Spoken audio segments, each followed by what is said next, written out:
Hello and welcome to Undercommon Taste. This is a podcast where we create and discuss homebrew content for tabletop RPGs. Come away, O human child, to the waters and the wild, with a fairy hand in hand, for the world's more full of weeping than you can ever understand.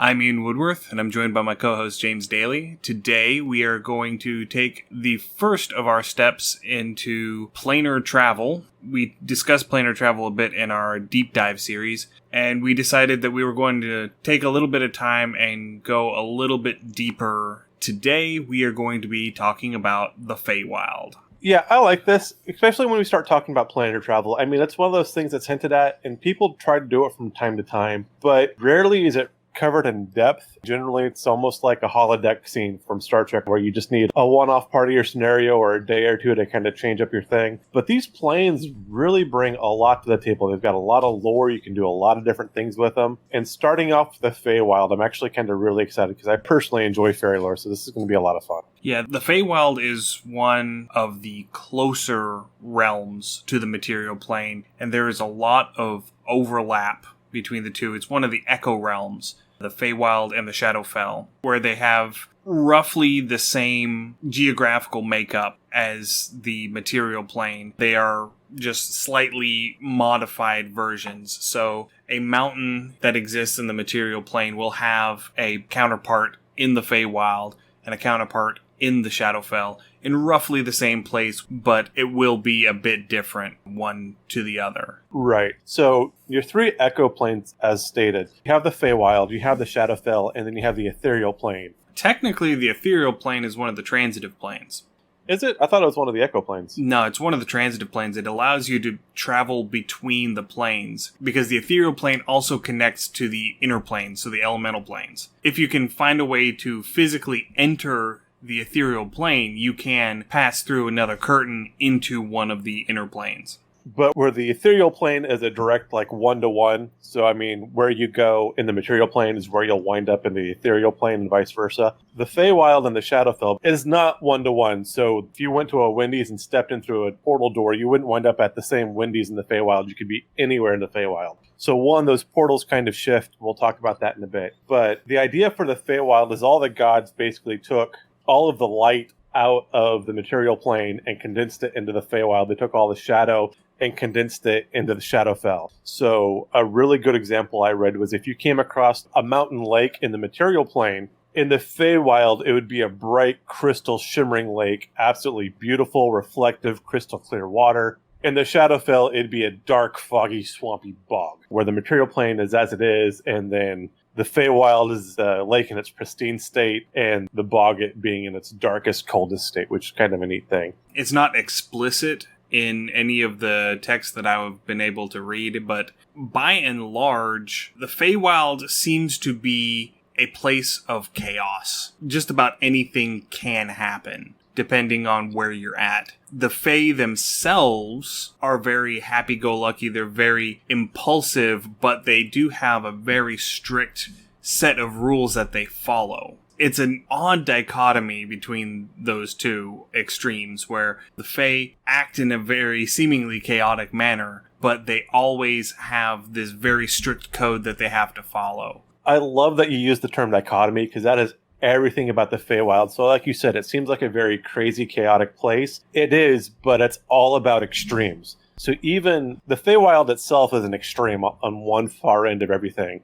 And then you have the different courts, so we'll talk about the Seelie and the Unseelie courts and how they interact. But everything is either going to be roses or complete chaos, and even your roses are going to have a bunch of thorns you have to worry about. I love that it's chaotic, but you have both sides, so everything kind of still falls somewhere in the middle, which is really, really fun. Right. It nets out at zero. But boy, is this an inverse bell curve. Normal is like the last thing you're going to find in the Feywild, which if it looks normal, if it smells normal, if it sounds normal, you can guarantee it's a trap. Absolutely. Do we want to go ahead and get started in talking a little bit about the lore of the Feywild, how it's presented in the game, and how it has been presented in game? Yeah, I was actually going to start with that. There's a really good site I found that actually covers the history and lore of the Feywild fairly well. It's called dumpstatadventures.com, and they do a really good covering of the Feywild. I'm actually probably going to reference them later on as we do some of the other planes as well, because they've done a great job with this. But the Feywild, I'm about 3.5 4th edition. This says 4th edition, but I've seen different things in 3rd edition. It was in the 3rd edition Manual of the Planes, referred to as the Plane of Faerie. Yes, exactly. And the way that they described it is really weird. They call it an outer plane that happened to overlap the material plane. So it's kind of one of the outer planes that got shunted out of its proper position because it used to be part of, I think, Arborea. And they went through a whole bunch of hoops to try and make it fit in the cosmology somewhere, and they muddied the waters more than anything else. That's exactly right. So I guess your first question you want to get is, how do you even get to the Feywild? Going through with that, this is where things get kind of tricky. You're going to find various portals or things. They call them Fey crossings. And Fey crossings, the connections between the Feywild and the material plane, they're never really ever stable. They shift and they move place, location, time. So again, as much as everything in the Feywild is very tenuous,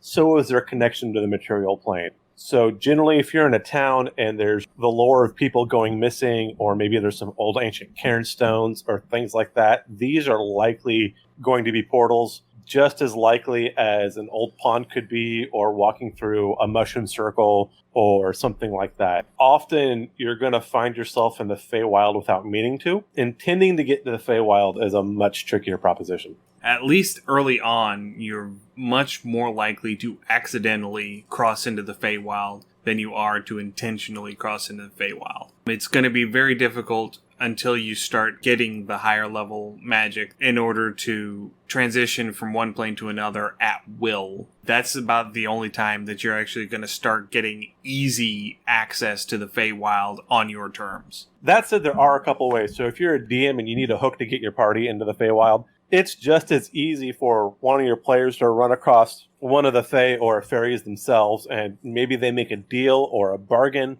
Possibly they're hired by the fairy to complete a favor. Maybe they get a gift, and that gift can activate a portal some way. Those are about the only ways to intentionally get to the Feywild at lower level. Like Ian says, once you get access to some 7th level spells, or even wish you can use. Those are about the only ways to get there magically. Plane Shift and Gate are the only two spells listed in the DMG for 5th edition that let you travel from one plane to another at your will. I was using Wish because you can get a lot done with the Wish spell. Well, you can do anything with the Wish spell. Well, anything the DM lets you, yes. But the gate spell specifically lets you open a gate to a specific location in another plane, mainly because it's a 9th level spell. So a spell that powerful should let you open a doorway to the location of your choice in the plane of your choice. Within a decent amount of accuracy, yeah. At 9th level, that spell should be pretty potent. So once you get into the Feywild, yeah, you got there. Now things get wonky because there's a lot of different ways things can go. You have your 2 courts, as we've mentioned before. These are covered a lot in different lore. Jim Butcher and the Dresden File does a really good job, but you have your Seelie and Unseelie courts.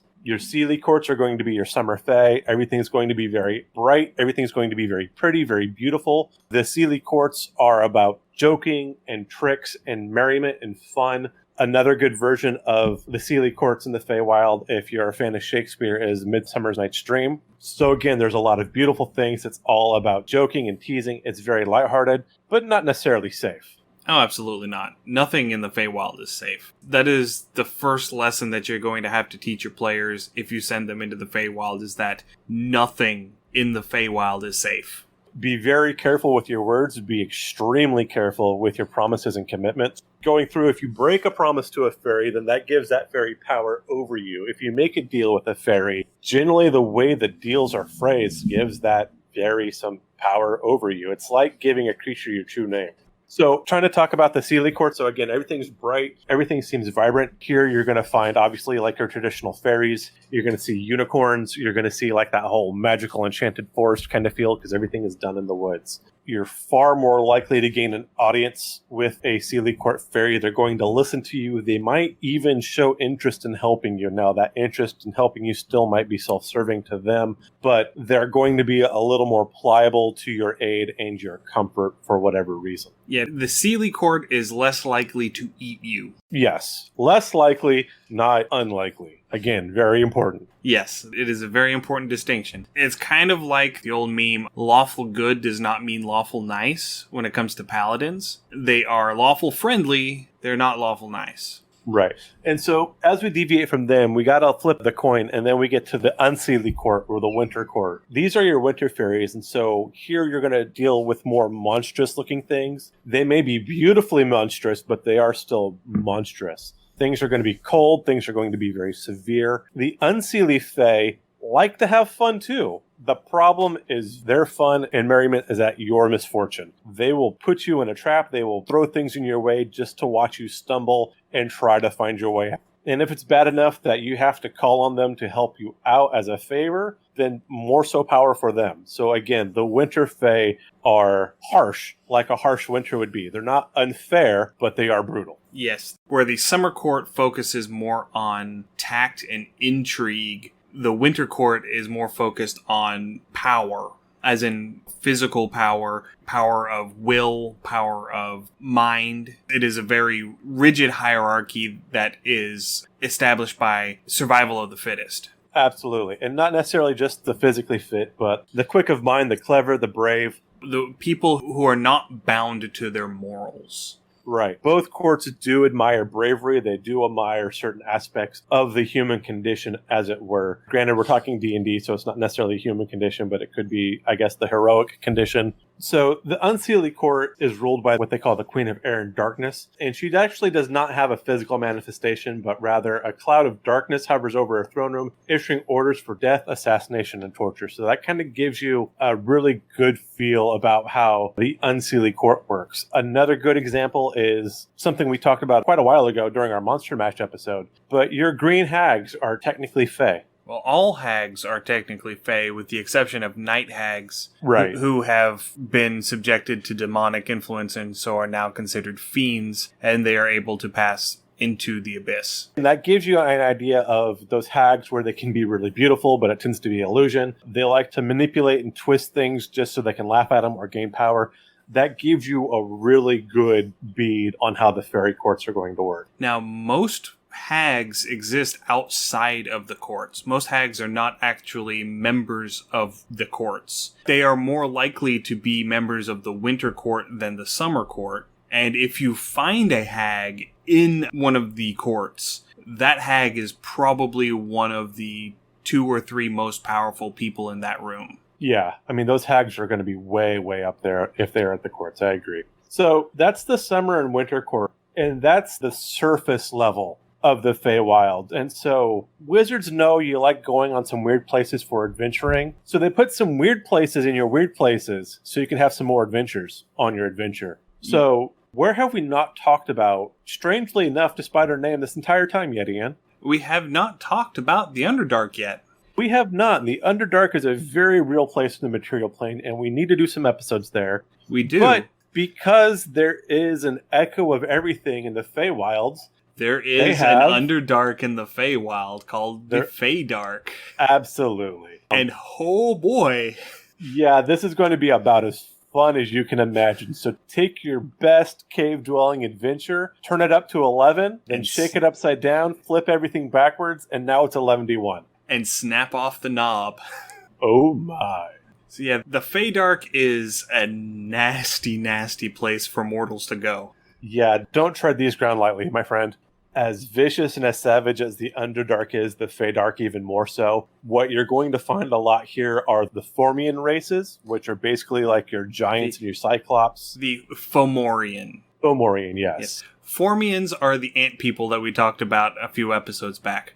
Correct. Fomorians are fallen Underdark giants. Right, so these guys are big, they're twisted, they're strong, they're mean because they probably hurt all the time. They've got some pretty wonky base abilities on their own, including their Evil Eye, which can afflict another creature to have their bodies twisted and deformed, subjected to malice and pain they live with, in some cases even immobilized. So, I mean, that's just an innate spell these things have to walk with. Every single one of them can do that. Just look at you until you hurt. Yeah, and the lore behind the Femorians is kind of interesting. Apparently, before the sundering of the elves, and the elves becoming the diaspora, and most of them leaving to the material plane, the proto-elves and the proto-giants coexisted in the Feywild.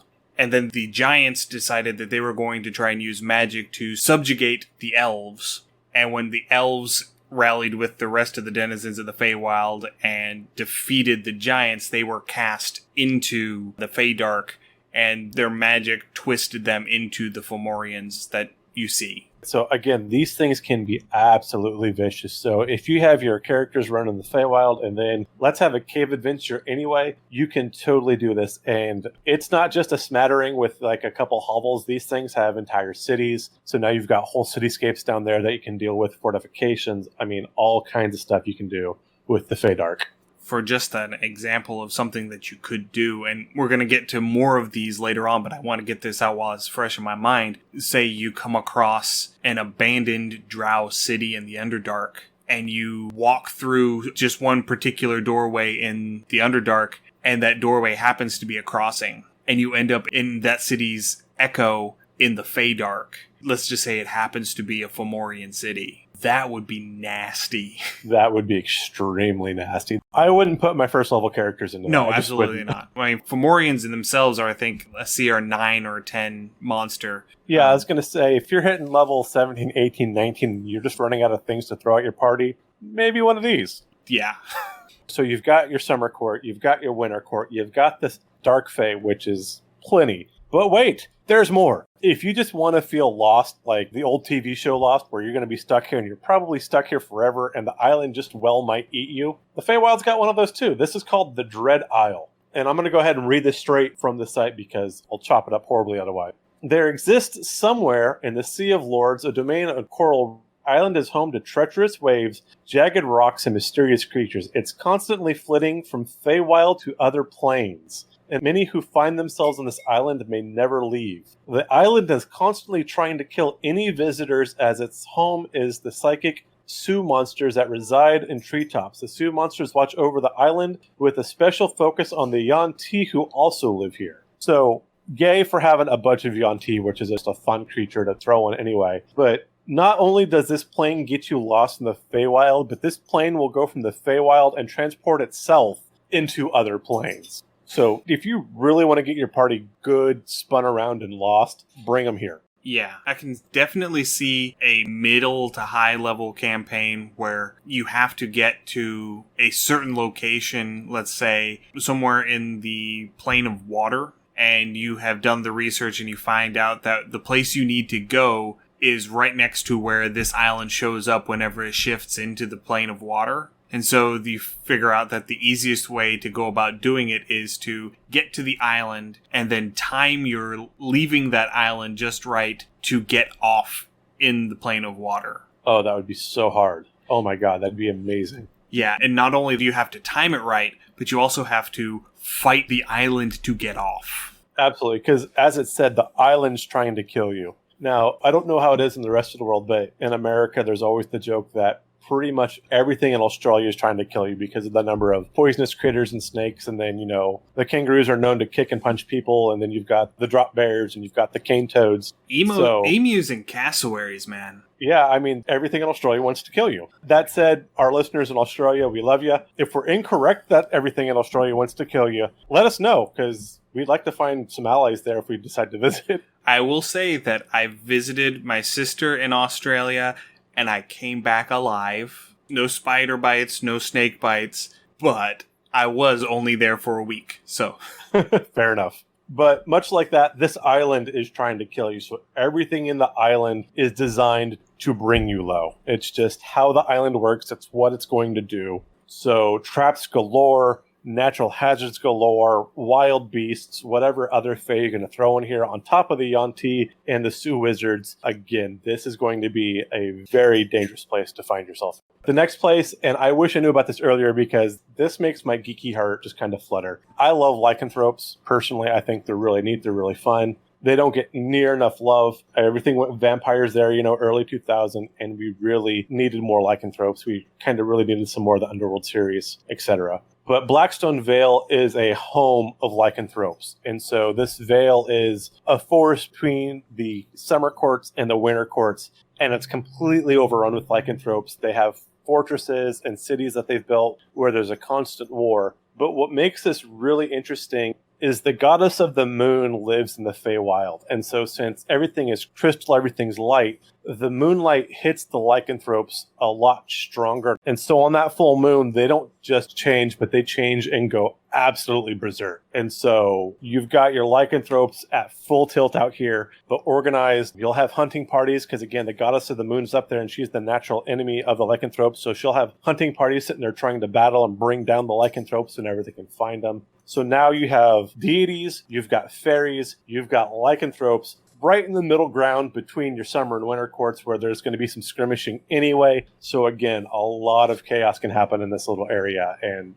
oh my God, I want to run some scenarios in here. Yeah, that sounds like a whole lot of fun. And then as far as locations in Feywild geography, the last area are the Goblin Kingdoms. So unlike in Tolkien where, they lived under the mountains, the goblins also live in the Feywild. And they are separate from the courts, though. If they align with anything, they're going to align a little closer with Winter Court because they tend to be a bit more vicious and savage. So you do have all of your goblinoid races or things like that. They are also going to have a good, strong foothold here in the Feywild. This is where one of my favorite characters from the Dresden File books would come in, which is the Goblin King. Oh, he's amazing. He is absolutely one of my favorites. Yeah, I'll have to agree with you in that. The Goblin King's pretty high up on my list. I mean, Butters. Oh, Butters is great. Butters is like tied with number one with Mouse, because, oh my God, freaking love Mouse. Mouse and Butters, right there. Yeah, and they even team up from time to time. From time to time. But yeah, absolutely. So again, now you've got some goblin folks, you've got your trolls, your ogres, you've got some giants. So right here with the goblin court, you're probably going to have more overlap as far as things you're going to see. You're going to start seeing some of those Femorians probably, because they're going to be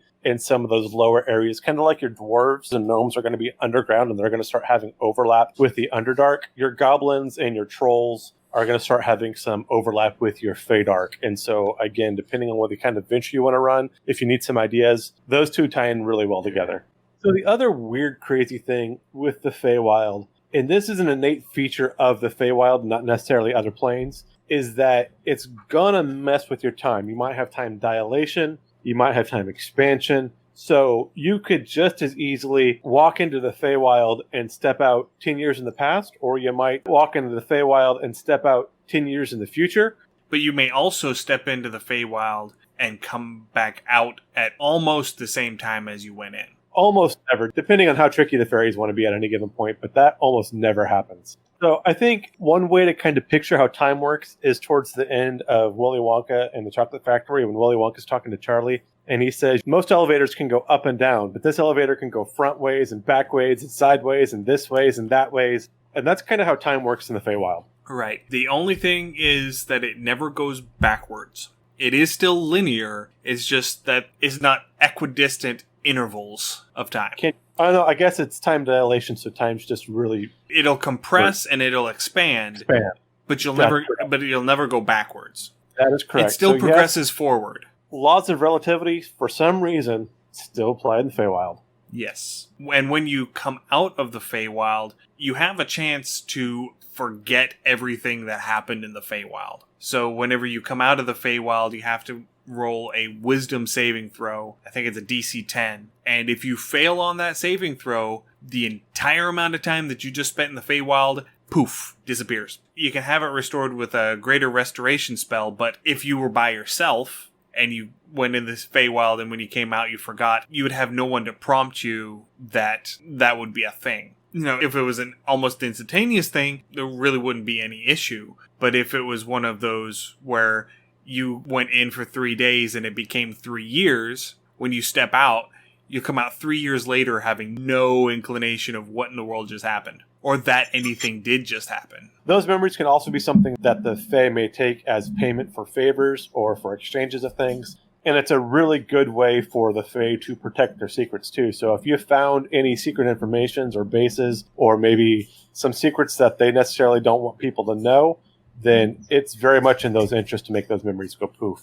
In the 3rd edition book, the way that they had it, The time change still exists in 3rd edition, but in 3rd edition it was for every day spent on the plane of Faerie, a week passed in the material plane, and when you came back out, time would catch up. So if you were in the Feywild for a year, when you came back, you would end up aging 365 weeks instantly. So I actually really like what they did in 5th edition, where you roll on a table to figure out whether it compresses or it stretches time. Yeah, that's a good way to do it. And again, if you don't want to roll on a table, depending on what you're using the Feywild for, if you're using it for a plot point or something like that, that can always be up to DM's discretion as well. I mean, everything is up to the DM's discretion at the Fair end enough. of the day. But yes, if you wanted to progress a specific way for plot purposes, you can absolutely do that.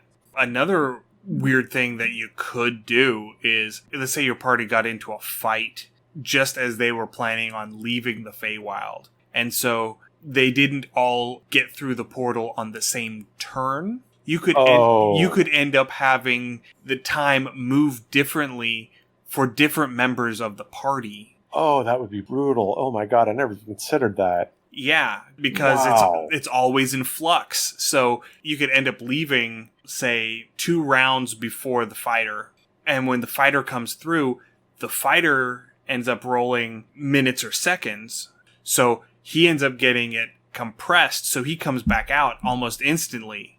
But you end up having it being the time is 1-to-1. He's got to stay there for however many hours that you've been in the Feywild, waiting outside this portal for you to show up. Okay, I'm evil, but you know what that instantly reminded me of? Okay. Remember that episode of Futurama with the dog? Oh, God. James, why did you have to bring that up? Just the fighter sitting there with his shield just waiting for the cleric to come back. Oh. One little tear down like a dusty old white beard. Old man sitting there, he kind of like closes his eyes in a Rip Van Winkle sleep. James, why you do this to me? Why? Because chaotic neutral.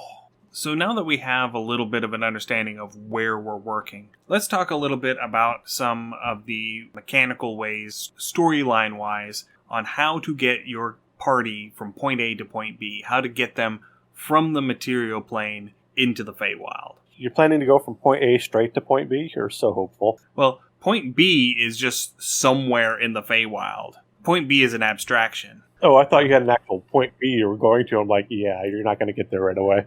Let's go from point A to range B. That's probably a bit closer, yes. That's a bit closer to what we're going for. So there are a number of ways to do this. The Feywild is a very natural place. It doesn't have a whole lot in the line of manufactured artificial structure. You don't have the Fey imposing order upon the Feywild, mainly because the nature of the Feywild is such that it opposes the imposition of order. Right, so like if you're in the summer courts, and they're going to have like their city or their citadels, but they're largely going to be made out of trees grown together or somehow woven together. If you're in the Feydark, yes, you are going to come up on a Femorian city, but it's probably going to be formed with stalactites or stalagmites or literally carved out of the rock. So it's not like they went and they chopped down a bunch of trees and built a bunch of architecture. That kind of stuff's largely going to be out. Right. So what you end up having in the Feywild is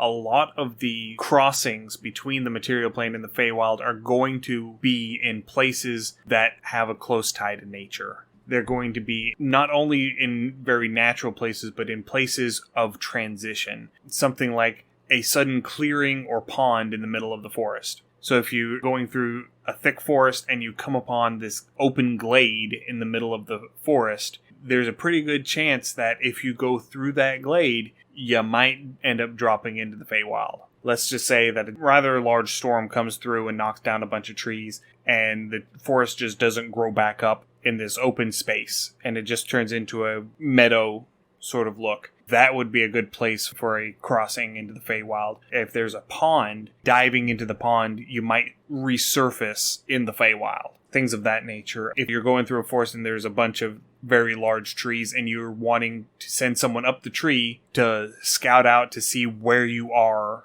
in relation to everything else in the forest so you can navigate, climbing up that tree might send you into the Feywild. That would be an interesting scenario. Like you just climb, and you pop out. It would be a very Jack and the Beanstalk sort of situation. how I was thinking. Like, once you crest the canopy, you pop out and everything's different. You come out where the canopy should stop, and instead of it being the top of the tree, it's actually just the forest floor where you left. But you're in the Feywild, and so all the colors are brighter, and depending on where in the Feywild you're spitting out, if you're ending up in that borderlands between summer and winter, it could be real nasty what you come up into.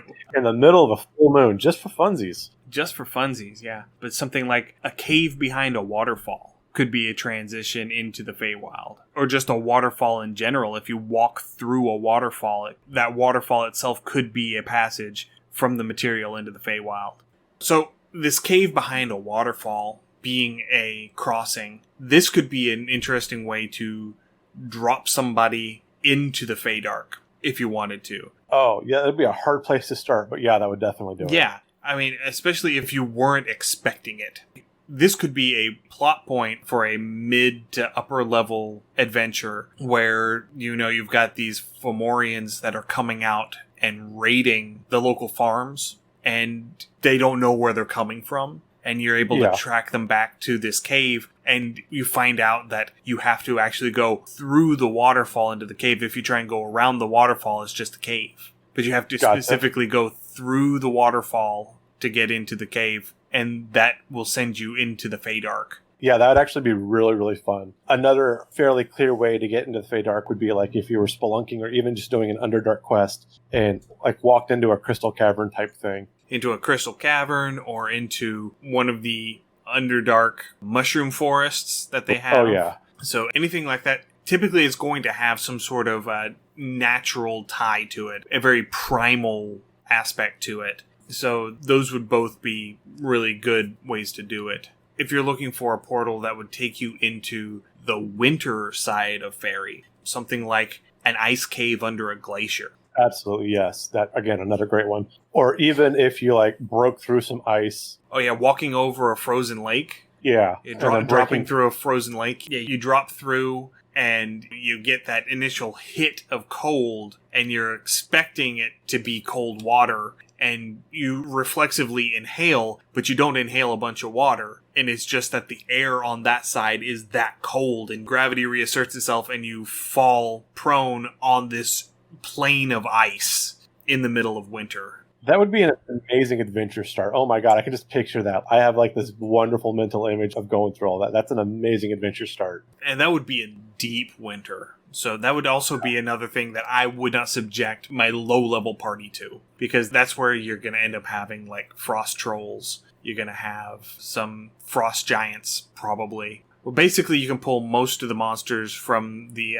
Rime of the Ice Maiden adventure and drop them in at this point. Maybe tweak them a bit to make them a little more fey, a little more primal, and a little more brutal. And that's the sort of thing that you're going to find here in deep winter. So, another good series of portals, and this would probably take you to the Blackstone Vale where all the lycanthropes live. But if you were finding some old ruins, like an old ruined tower or castle, because, again, that Blackstone Vale is full of ruins that the lycanthropes have built up and then torn down because there's constantly a war amongst the lycanthropes, and then with the moon deity and her fae as well. Maybe an old shipwreck, maybe an old fortress or old broken down castle or something like that. You step through, and as you step out, now you're into the Vale. Yeah, and I was actually getting to that. That was the second category of what I had on my list, was places that nature has reclaimed. So, like a standing doorway in an otherwise tumbled down and ruined castle. Because one of the things that is mentioned in the 5th edition DMG is that these places that are natural crossings, the portal can be permanently closed if you dramatically alter the area where the crossing happens on one side or the other. And the example that they give is if you were to build a castle in the middle of this glade that acts as a crossing into the Feywild, you have dramatically changed one side, and then that crossing becomes closed. But if, say, the castle ends up being abandoned and then reclaimed by nature, then you run the possibility of, because of the natural influence over what was this artificial construct, this castle, and it's breaking it down and returning it to nature, that force of creation that is exerted there would potentially reflect on the Feywild side. And so you would end up potentially having that portal reopen. So how's this for a plot line? Your adventure's hired by a noble because this lord has built up a castle, and now the castle is quote-unquote haunted. What he didn't realize is he built his castle where a Fey portal would have been, and it's broken down that Fey portal. And it just happens to be whatever Fey or Faerie's favorite portal to enter in. So they were bitter, and that's why they're harassing this king. So through whatever means you wind up in the Feywild, you do all your stuff in the Feywild. It takes you however long or however many levels. And when you step out, but the portal is the old ruins of the castle that nature has reclaimed, and it's just shambles left. Now, one thing that could be fun is the castle is quote-unquote haunted because this archfey that took umbrage with this person building a castle in the middle of this glade and closing the portal has decided to build their own castle on the other side to reopen it. Oh my. Yes. And then that noble has to deal with the wrath of a very upset archfey. I need to sit down and write this scenario. Even maybe a campaign. Yeah, that would be something that would be really cool, because then it would start to warp reality on the material plane side, because this crossing is reasserting itself. But, I mean, it would be a very natural, very organic sort of structure on the Feywild side. You know, they would be manipulating the natural plant growth and turning it into this sort of palace of trees, or if you're on the winter side, maybe constructing it from ice, kind of like Elsa's palace on the mountain in Frozen. But then as that barrier that is preventing the crossing is starting to break down, the Fae are starting to be able to cross over. And so the Fae are going to start interacting with the material plane, and they're going to start doing what Fae do, which is cause mischief, sometimes very maliciously. But because they're reflections of one another, the area of that castle would start to shift a little bit as well.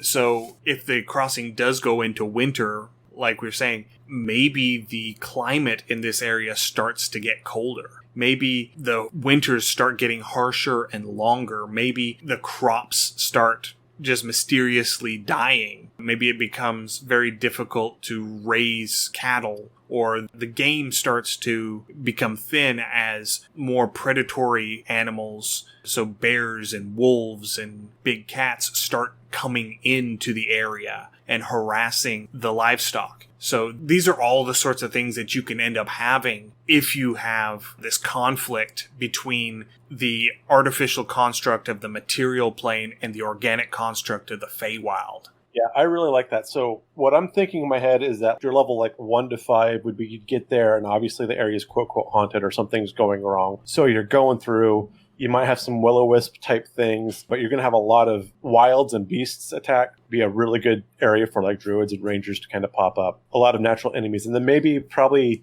level 5, the Fae actually start coming into the material plane. So by level 7 or 8, you find a way to get into the Feywild, and then you could probably do another 5 to 7 levels in the Feywild, and then pop back out into the material plane after all of that, or have a big push, but still hit, maybe your 12 to 15 through there, back and forth. Oh, you could absolutely start introducing the Fae much earlier than that, because so many of the Fae monsters in 5th edition have such low CRs.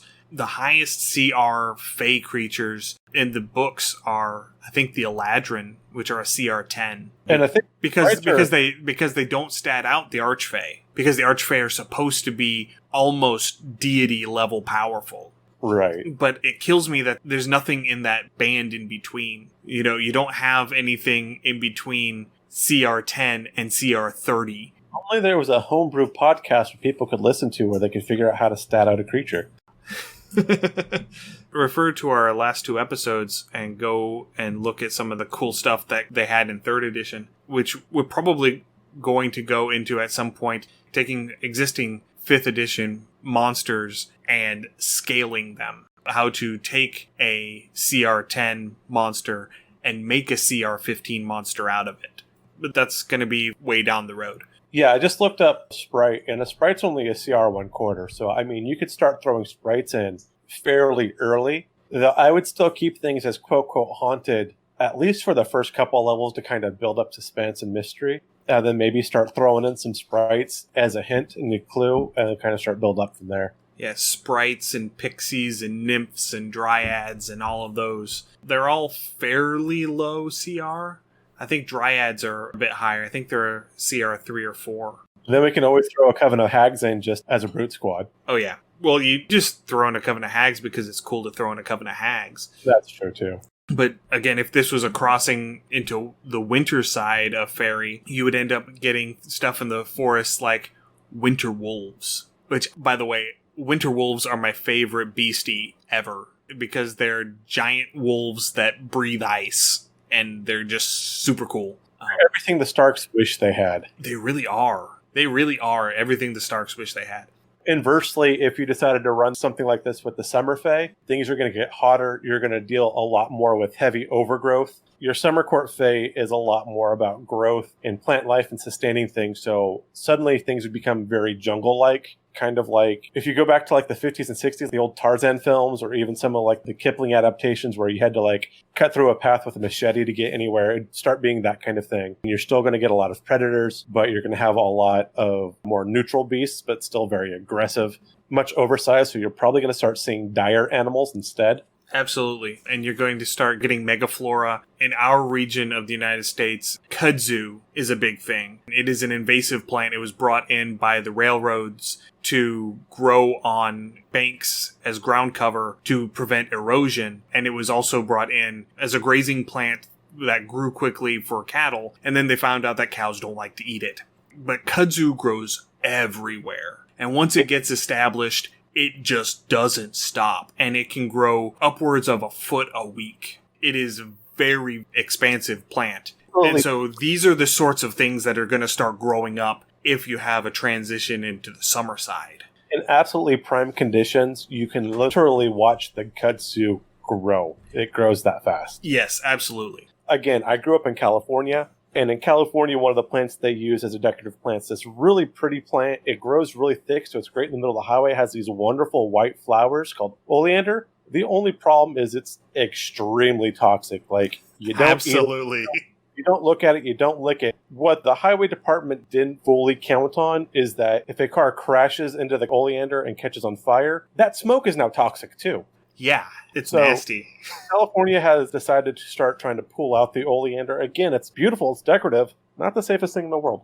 So these are the sorts of plants that you're going to end up running into if you end up having this crossing being to the summer side as opposed to the winter side. You're also going to start having things like insect swarms. So you're going to end up having potentially outbreaks of disease. Like we... Wait, real quick, I do want to interject one more thing with the horticulture thing, because we wound up bringing up a perfect point. Okay. So going through it, and like Ian was saying, so these are going to be your summer court plants, but these plants are the epitome of Fey. You think they're useful, but they quickly run out of control. But they're beautiful, they're invasive, they're poisonous, they overtake things. I mean, this is the epitome of Fey.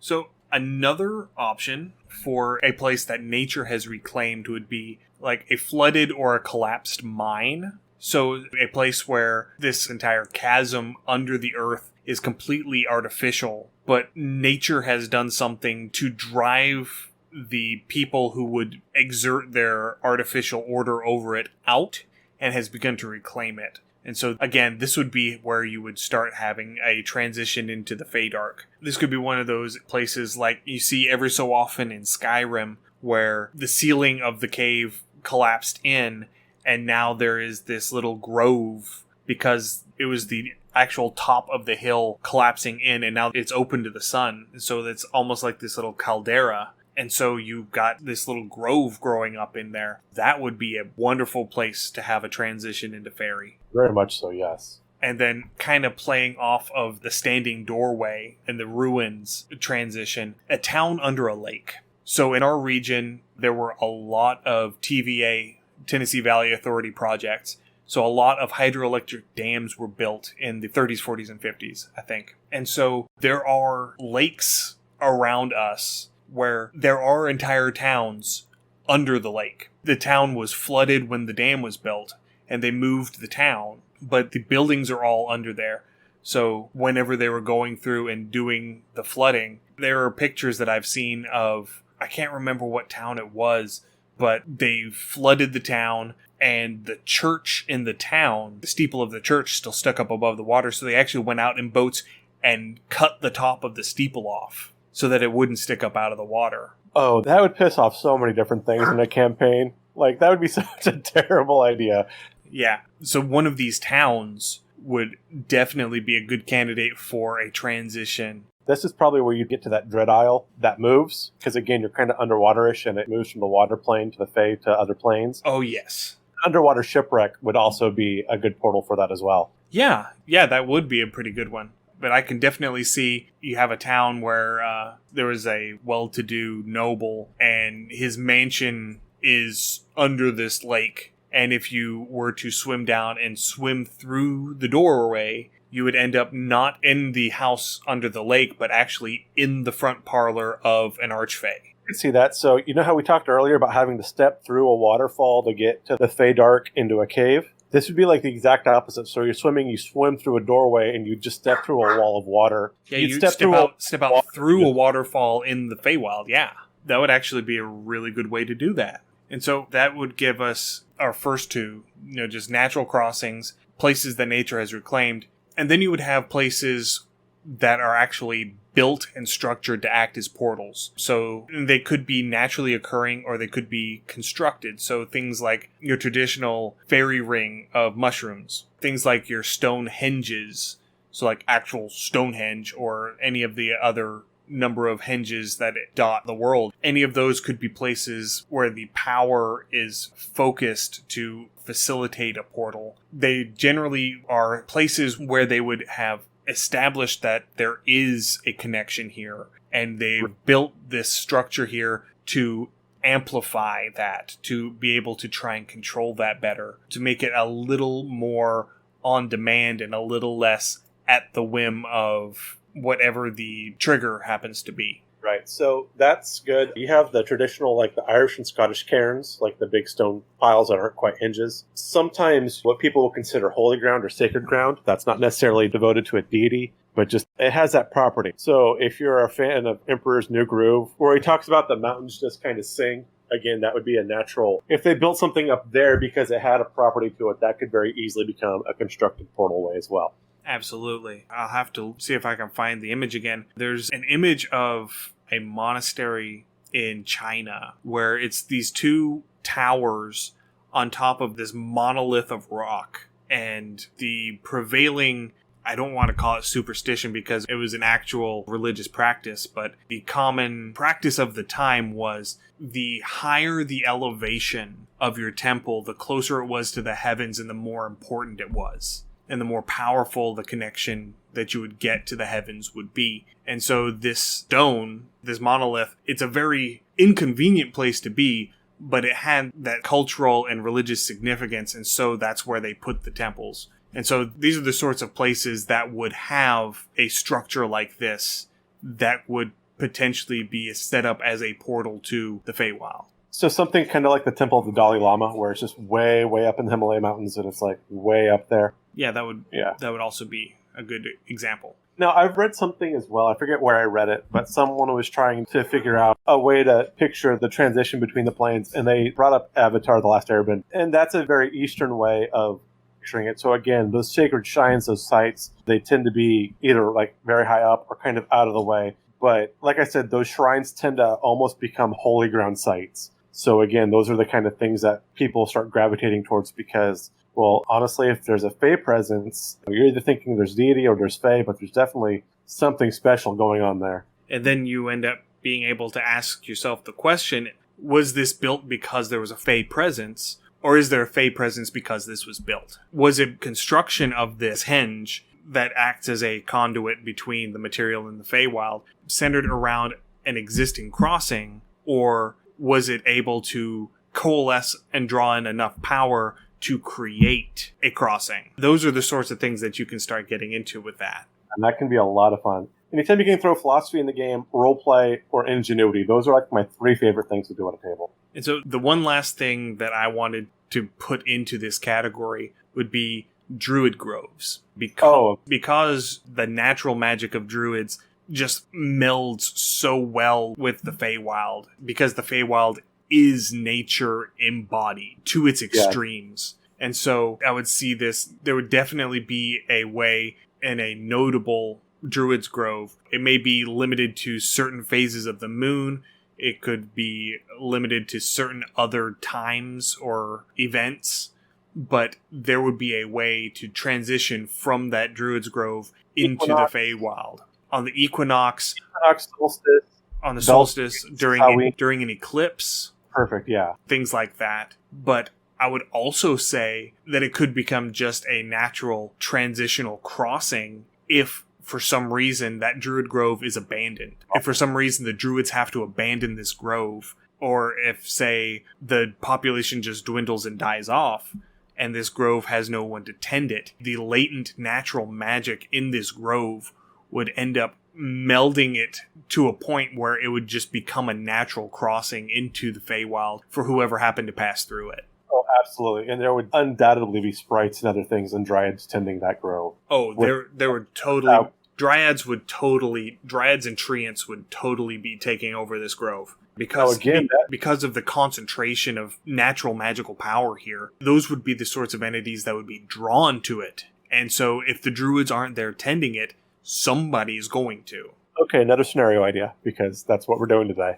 Archdruid has a large grove. He is said Archdruid because he made a deal with an Archfey and then double-crossed the Fey. So now the Fey is warring with the Druid over his grove. Yeah. Or her grove. That would do it, yeah. Because there's a broken promise, there's already magical energy all over the place. They're going to want power one way or another, and they thought they were scammed out of that. So yeah, that could be a lot of fun. So now we've talked a bit about where these portals are going to be, where you can put these portals. Now let's talk about how you can open them or how you can activate them. Some of your portals are going to be what I'm calling time-locked. So they'll only be open for certain amounts of time at certain periods of time. That's what we're talking about, like a solstice or an eclipse with the Druid Grove. Right. So they could be open on certain days of the year, on an equinox or on a solstice. They could be open on specific days. So if your world has a parallel to Halloween or All Hallows Eve, that could be a day that the portals are open. They could be open when the moon is full. They could be open when the moon is new. They could open at dawn or at dusk. You know, whenever the sun first comes up or the sun just goes down. Still waiting. What are you going for? Well, you're the one with the Shakespearean insult today calendar, and you've not mentioned Midsummer's Night Eve yet. Well, Midsummer is... Yeah, but, I mean, you specifically, needed Midsummer's Night Eve. Come on, it's Shakespeare, it's fairies, you've got a Shakespearean insult today thing going on your Twitter. Gotta go with it. Well, I'm sorry that I've already said equinoxes and solstices, and... Oh, they lump it with everything else and don't have fun. Man, you can tell that James is summer court and I'm winter court. I think you'd be the only person who'd ever classify me as summer court, but yeah, that's probably correct. In our interactions, yes. Because your shenanigans don't result in people getting hurt. To quote one of my favorites, and I read this when I was I think I had to read it in 7th grade, but Sleepy Hollow. When they talk about Brom Bones, the quote that always stuck with me was, "There was no malice in his mischief." So he caused all kinds of problems, but it was never cruel or outright mean. And that, to me, I do enjoy a fair amount of shenanigans, but it's always just to make people stop and break them out of their rut because they see the same thing every day, and I hate that. So that would deal with some of the time-locked ones, where it opens at a specific time. And actually, I really like the concept of portals that open specifically at dawn and specifically at dusk, like on that instant of transition between day and night. I like that idea. I would take it one step further. The same portal, but at dawn opens to the summer court and at dusk would open to the winter court. Yeah. So the next thing after time-locked would be what I'm calling situational portals. So you have to perform a certain number of things in a certain sequence in order to get in. You might have to go through a certain pattern in order to transition through the crossing. Going back to our ruined castle in the forest, you might have to enter through a portion of the wall that is not a door and then exit the ruins through the door in order to cross over. And if you exit, you end up on the doorstep of the Archfey who built their castle on the other side. Yeah, that makes sense. I would call these ritual portals almost, where you have to do certain things or provide certain material or a certain time or step or something like that, but there's a definite series of steps that has to occur. Absolutely. Ritual would be a perfect word for that. So another thing, you might have to actually perform the ritual to get the attention of an entity on the Feywild side to have them physically open the portal. So it could be that this is a connection where a portal exists, but it gets turned on and off from the Feywild side. And so you have to get the attention of the Fey entity and then convince that entity to open the portal to let you through. Yeah, I like that. So you might have to have a specific item. Say, if you have done a favor for an Archfey or for some higher ranking Fey in one of the courts, and you got an item that acts basically as a key to open this portal. So you would be able to open this portal on the material plane side at will using this key, and there would definitely be certain restrictions and certain rules involved with using it. Say, maybe you're the only one that can come through the doorway when you use that key, and if you bring someone through with you, that would be a breaking of the contract. Or, the people that you bring through with you are your responsibility, and you are responsible for any misdeeds that they do while in Faerie. Oh, I like that. Another really interesting way to do that would be if you're at a wizard keep in an old library, or somehow you actually found out a Fey's true name, and therefore you could summon them and ask them for a favor or help or something like that along those lines would also be a good way to satisfy that ritual portal type issue. Absolutely. And that's more where you're going to get these contracts where, like, you can come across, and if you bring anyone else, you're responsible for them. Yes. This brings us up to a very important part about when you're with the Fey. The old rules are the old rules, and they are as firm as stone. You don't break your promises. Guest right is a massive thing. The Feys, if they're hosting, are obligated to be a polite and graceful host, just as you are equally obligated to be a polite and graceful guest. And if either one crosses those lines, and they're Fey, so they are looking for the slightest, most insignificant breach, so they can claim a reason to breach their aid and take whatever vengeance or exact whatever toll they can. Absolutely, yes. Because that is the nature of the Fey. That is why Fey are so dangerous, because they are always conniving. They are always looking for that opportunity to take advantage. They are the used car salesmen of D&D. Absolutely. There's a term I like to use in real life called Fey truth. I'm sure there's a much more eloquent term for it, but it's the whole thing. You're technically correct, which is the best kind of correct. So by the word, everything was great. If you went to a Fey and said, I'm being chased by a 12-foot bear, will you help me kill this bear? The Fey will promise, yes, I will help you kill this bear. The bear's going to come up and eat you, and after it eats you, it chokes and dies. The Fey has kept its word. It helped you kill the bear. Yes, you did not specify when the bear would die. Or how. Or that you would survive. Exactly. So, again, this is a very important thing. Iron is an anathema to Fey. They hate iron. It weakens them. It hurts them. They can't cross things made of iron. So, very likely, they will not want you bringing iron into their realm. Right. And that is something that you can choose to homebrew out if you want. I would recommend against that. I mean, Fey don't have the cold iron weaknesses that they did in 3rd edition. That has been removed for simplicity's sake. But in lore, Fey have an aversion to iron. And so this is something that can lead to conflict. So if you're going to be a guest in an Archfey's domain, it would probably be considered good taste to not bring iron into their home. Right. Another tricky thing that can happen with Fey, because again, as a guest, you are expected to be a good and polite guest. So something like a Bacchanalia could happen, where you're not necessarily trapped because you're stuck and you're enchanted by the food, which would be good, but a Fey could lay out a huge table, and if you pick up something, now maybe you've accepted a dinner invitation or something like that, but that dinner's going to take 4 days long. As courses keep coming out, you're going to have to sit there. And if you leave early, you're insulting your host. So you can't just get up and excuse yourself from the table and leave. You have to stay there. So like if you're on a time limit or something like that, you'd have to figure out a way to politely excuse yourself so you could somehow sneak out without offending your host. And if you were to leave and offend your host, then you end up in obligation to them. And then they can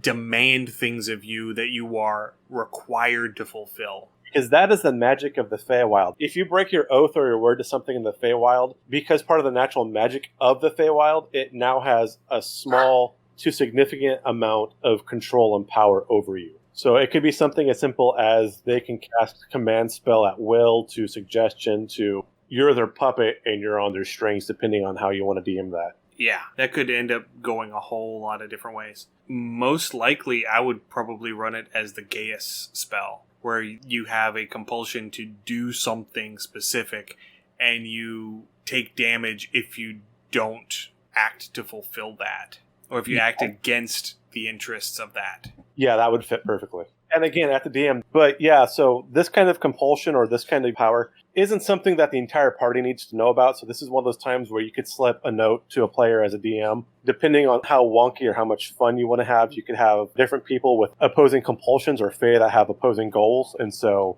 with that compulsion against each other, how they're going to work that out in the party. And that would be up to the players to try to figure out and work out on their own if they didn't tell people and had to try to keep it hush-hush secret. Right, and then they would have to figure out the letter of the law. So how they could fulfill this in a way that is least detrimental to them. What's that name of the subreddit? What is it? Spiteful adherence, spiteful, willful. Oh, there's a perfect term for it. I can't think of it right now. Let me see if I can Google that real quick. While you're doing that, I'm going to continue on. So you could also end up having someone having a portal where you would have to have someone who has a tie to a powerful Fey in order to get in. So someone like an Archfey Pacted Warlock, you need to get through, and so the Warlock is able to contact their patron and get the party through using their connection to the Archfey. That would be a great way to do that. And the term I was looking for was malicious compliance. That is everything the Fey's about, and it's probably the same rules you want to use against the Fey if you're ever up against them. You just have to make sure that your malicious compliance is actual compliance, because if it isn't, they'll call you on it. And then the last category after Time Locked and Ritual would be the ones that are permanently open but guarded. So they could have any number of guardians in place to keep people from just wandering in. So if it's a portal that goes to summer, it could be things like centaurs or dryads and treants or unicorns or any of these, I hate to use the word friendlier, but the more mythic Fey. And then a portal that would open into winter would have something like a hag coven or ogres or giants or trolls, or maybe something like redcaps. Some sort of nasty, malicious Fey guarding it that you would actually have to overcome. Hags, a little less so. Hags you could bargain with. Hags live to bargain, to make deals. So you would be able to negotiate with a hag to gain That's a passage. good way to start trouble early. Let's start bargaining before we even step foot into Fey. Oh yes. My. Yeah, you have to make a bargain with a hag in order to even get into the Feywild. Yeah. That's like playing 21 just to step into the casino. Right?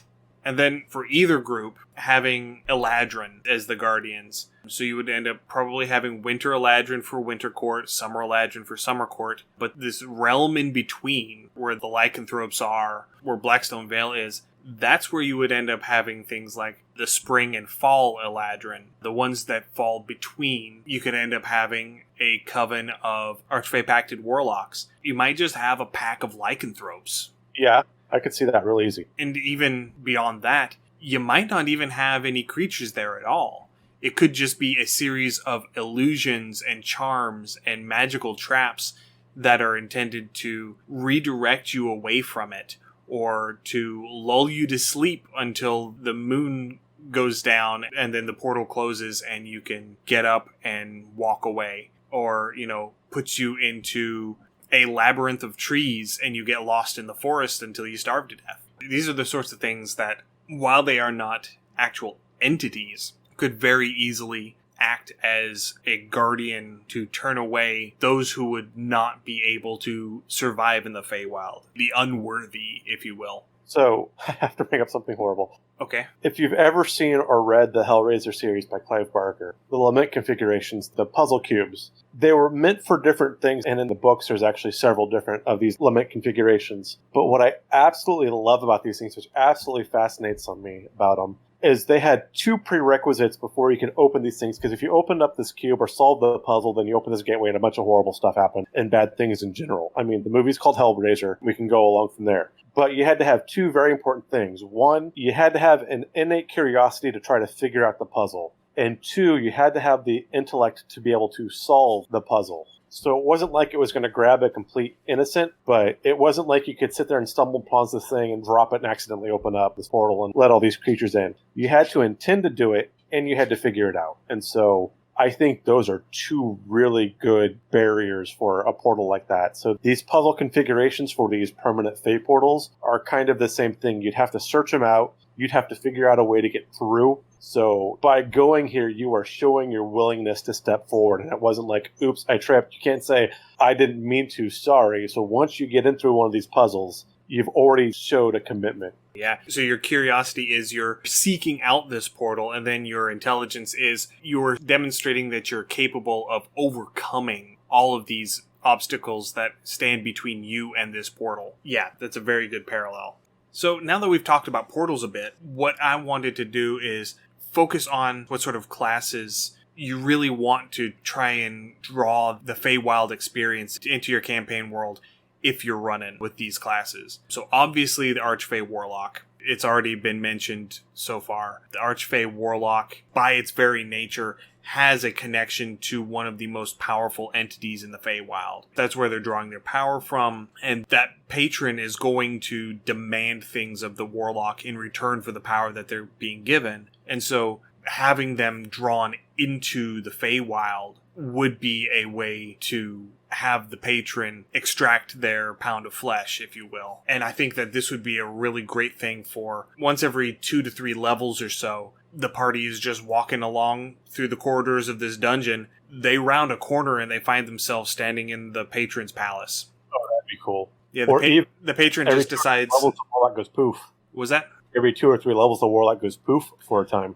Right, and this could be something where the Warlock disappears on their own. So if you have a game where one of your friends can't make it to every session, this is a perfect class for them, because whenever they're not able to show up, their patron just called them off for a favor. Yeah, that's a perfect way to do that. That is a beautiful... I didn't really even think of that until we just started talking about that. But yeah, if you have someone that can't commit to like a weekly scenario or be there for every session, or for whatever reason life tends to frequently interrupt, this class is made for that person. Absolutely. But once you get past that first obvious choice, there's a couple of druid subclasses that would really work well with going into the Feywild. First off being the Circle of Dreams, because they specifically draw their power from the Summer Court. And so This is your Midsummer Night's Dream druid. This is Puck. So they would be having to go into the summer side periodically. They would have very close access to the summer side. They would be able to open the portal in their druid grove to go into the summer side of Faerie. The other option would be Circle of the Moon druid. Because they rely heavily on their wild shape, it is very closely related to the sort of shape-shifting that you end up with lycanthropy. And so this central area of the Feywild where the goddess of the moon resides, that would be the sort of area where the moon druids would be able to open portals to pass through. A druid of the moon would be able to open a portal to the goddess of the moon? No. Yeah, funny how that works. That's a beautiful, again, another beautiful Fey. Another one, the Fey Wanderer Ranger. This is one of the newer ones from Tasha's Cauldron. Their whole thing as being a Fey Wanderer Ranger is they managed to make it into the Feywild, and they did something to become obligated to an Archfey. Whether they asked for a favor, whether they ate food in Faerie, which, as we talked about in our hospitality, you can ask for water, and I think, is it bread and water? Generally, yeah, it's considered bread and water. Yeah, under guest right, whenever you arrive as the guest, you are allowed to ask for bread and water, and they, as the hosts, are obligated to give that to you. But anything else has strings attached. So maybe this ranger passed through and they picked an apple off of a tree and ate it. And then this archfey shows up and says, "That's my tree. That was my apple. Now you belong to me. And now I have this power over you." So that is hard-boiled into the mechanics of the Fey Wanderer Ranger. And so if you have a Fey Wanderer Ranger, you want to incorporate aspects of going into the Feywild because it's so integral to the subclass. That is something that you want to incorporate in order for that player to get the most mileage out of their character. Yeah, and that gave me a great idea for like an RP scenario, but you have that Fey Wanderer Ranger, and because of something like that, maybe like you said, he picked an apple from a tree or ate some sort of wild berry and pissed off said Fey. Now in the material plane, he definitely has a phobia and an aversion to wild fruit and vegetables, so he won't eat any kind of wild food. Or maybe he won't eat fruits and vegetables in general, but he only eats meat. Meat and potatoes kind of guy, yeah. And this could be an interesting thing where maybe in your world you have to find a Fey Wanderer if you want to get into the Feywild. Because only a Fey Wanderer would be able to find the transition points. They would definitely know those points, yeah. Yeah, so that's another one. And this last one that I've got it's a little bit different, but it plays into the turn it up to 11 aspect of the Feywild, which would be Wild Magic Sorcerers and the new Path of Wild Magic Barbarians. Oh, those would both be great. Especially since in the older versions, in the 3rd edition version of the Feywild, one of the traits of the Plane of Faerie was that it enhanced arcane magic. So, to read from the 3rd edition Manual of the Planes, the Plane of Faerie is highly magical, and all arcane spells cast there are maximized, empowered, and extended, as if prepared or cast with the appropriate feats. The fair folk do not care much for the pious of any faith, so divine magic is unaffected. So, in 3rd edition Feywild, if you cast an arcane spell, it automatically did max damage. It automatically hit as hard as it could, and it automatically lasted as long as possible. So it really did take that magic and crank it up to 11. And when you pair that with a wild magic sorcerer who has this wild magic surge going on, so their magic is arcane, but it's also very unpredictable. It's very malleable. And so you combine those two. And, I love it. And you have the perfect... And maybe you can homebrew it so where whenever their wild magic surge happens, rather than rolling on the table, it opens a rift and pulls the party into the Feywild. Yeah, that would be actually really cool. And that gives me a wonderful idea. 6 words that'll make your blood run cold. Spellweaver in the Feywild. Whew. Well, technically that's 5 because Feywild's all one word, but... Oh, is it one word? Yeah. I also got them 2. Okay, so 5 words, but still. Oh, yeah. Because again, weavers are found in all planes. They're everywhere. They're hidden, but they're everywhere. Yeah, and if you were playing with the 3rd edition maximized arcane rules, yeah, that would get real nasty real quick. You would not want to fight a Spellweaver in the Feywild. There is one more really good fit, I think, for the Fey that I think you missed over, because you said Wild Magic Sorcerer was your last one, correct? Yeah. So if you've got something, go ahead, please. A College of Lore Bard. Yeah. Or actually, a College of Glamour Bard would probably be a little more appropriate. Either one. Well, I was thinking College of Lore because they're going to know all of the local myths and legends. They're going to come up with names. They're going to know the stories. Again, most of your bards tend to be inclined towards music and playing anyway in performance. Right. Also, some very strong fairy traits. So, yeah, finding a fairy for more knowledge or more ability or both. And if you wanted to find the true name of a fae, a lore bard would be the person to go to. Right. If you wanted to find hints of where a portal might be or had been rumored to be, they would probably know it as well. Yeah, that would also be a really good one. All right. I think I'm done with what I've got today. This was a whole lot of fun. I hope that you guys listening got as many ideas listening to us as we got just talking about this today. This was incredibly, incredibly fun. And after this, I really need to go back and watch Pan's Labyrinth now. So our next one of these episodes is going to be on the Shadowfell, being the other echo realm of the material plane. So it's going to be much more grimdark than what we're covering today. But buckle up and bring some popcorn. Yes, buckle up and bring some popcorn. I believe our next episode is actually going to be, we are working with Rob, Chris, and Daniel over at the World Build With Us podcast. And so tomorrow we are going to be on their podcast for the first part of a 2-part crossover event. So we're going to be going over there and we're going to be building a world with them. And then next week, they're coming over here with us and we're going to build out a scenario within the world that we create over there. So if you would follow us on social media, we'll throw out the appropriate links whenever they become available. Go over, check out their stuff. They're on Twitter at Let's World Build.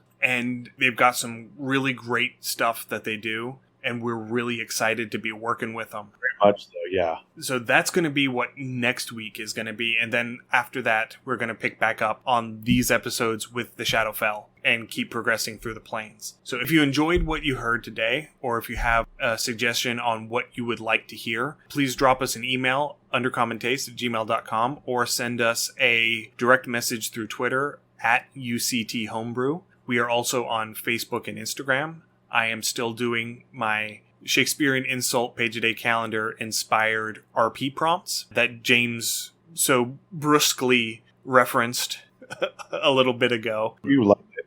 I did. So I'm doing those 6 days a week. They're going up on the Twitter account and they're also getting cross-posted to the Facebook and Instagram. Our write-ups have moved from Fridays to Mondays just to give me a little bit more time because the turnaround was getting a bit much. So I'm giving myself a little bit of a buffer to get a lot of you some better content, some better quality content. You can find our podcast wherever you find podcasts. Again, leave us a review, comments, and a rating. Also, in preparation, I would highly suggest check out the World Build With Us podcast as well. I know they can be found on Podbean and Spotify, but give them a listen because they've got a great show. I know they were one of the podcasts that really inspired Ian to make a podcast of his own. So again, this is really exciting that we've got this coming up. Yeah, I definitely fanboyed whenever Rob sent me a message and said, hey, let me know if you want to do a collab. And so I'm super stoked about this. But that said, thank you for listening, and we'll see you again next week with World Build With Us. Happy gaming. Thank you for joining us for another episode of Undercommon Taste. If you enjoyed what you heard, please pass it along to your friends. If you have comments, suggestions, or ideas, you can email them to us at undercommontaste@gmail.com. If we like your idea, it may make it into a future episode. You can find us wherever you find your podcasts, and we would greatly appreciate any likes, ratings, and comments you could provide. Find us on social media. We're at Undercommon Taste on Facebook, Instagram, and YouTube, and on Twitter at the handle @UCT Homebrew. If you would like to help support the show financially, please visit our Patreon page at patreon.com/undercommontaste. Our theme is Massacre Anne, written and performed by Mary Crowell and used with permission.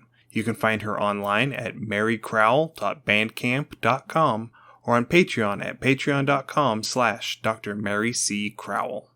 Thanks again for listening and stay safe. You'll hear from us again soon.